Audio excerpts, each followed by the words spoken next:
Hey, real estate agents, the number one secret to getting through your home inspections with a buyer smoothly and moving on with the transaction is to future pace the experience with that home inspection.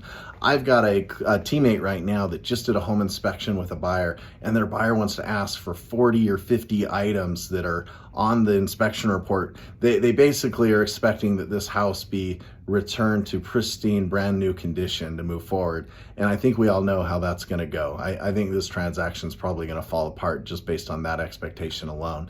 So here are 3 tips to help future pace your buyer and their expectations. So tip number 1 is to let them know that, hey, you've hired this home inspector and he's going to do his job. I mean, this is a used house, so I don't want you to be surprised when there's a pretty good list of things that he's found that aren't perfect in the home. He's going to do his job and he's going to tell you what those things are. That's what you're paying him to do. And in fact, even if you put this guy in a brand new home, he's probably still going to come up with a list of things that could be addressed. So pre-frame that they're going to get a list and they should be okay with that. Now, 2, call out age appropriate things. I've been in walkthroughs with home inspectors where they'll say, hey, the electrical isn't grounded in this house. And then I'll say something like, but you would expect that when I told you it was a 1950s home, right? You probably would have expected that on the way over. And the home inspector goes, well, yeah. And so calling out things that are age appropriate to the house, that are natural for that age of the home, are also another way that you can future pace and set an expectation that, hey, we would expect to find this in this age of a home. And that's maybe a normal thing right now.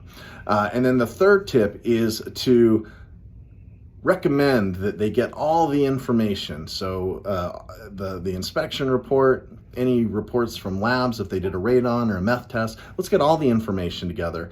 And then we'll prioritize the top 3 or 4 items based on safety and cost. So obviously, if there's an outlet that needed to be changed, that would be a lower priority than, hey, it's a meth house. We should probably deal with the meth item before an electrical item. And I usually make a pretty drastic comparison like that because that helps them get in the mindset of, hey, I should ask for the big things first and maybe not sweat the little stuff.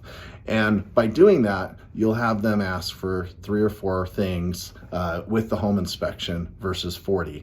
And that's a situation you can move forward with. So if you're a real estate agent and you're struggling to get past this home inspection phase without your people asking for a ton of basically wanting a new house instead of a used house, implement those 3 strategies. My name's Mike with GSD Mastermind. Follow me for more tips. I'm here to help. Have a great day, guys. Bye.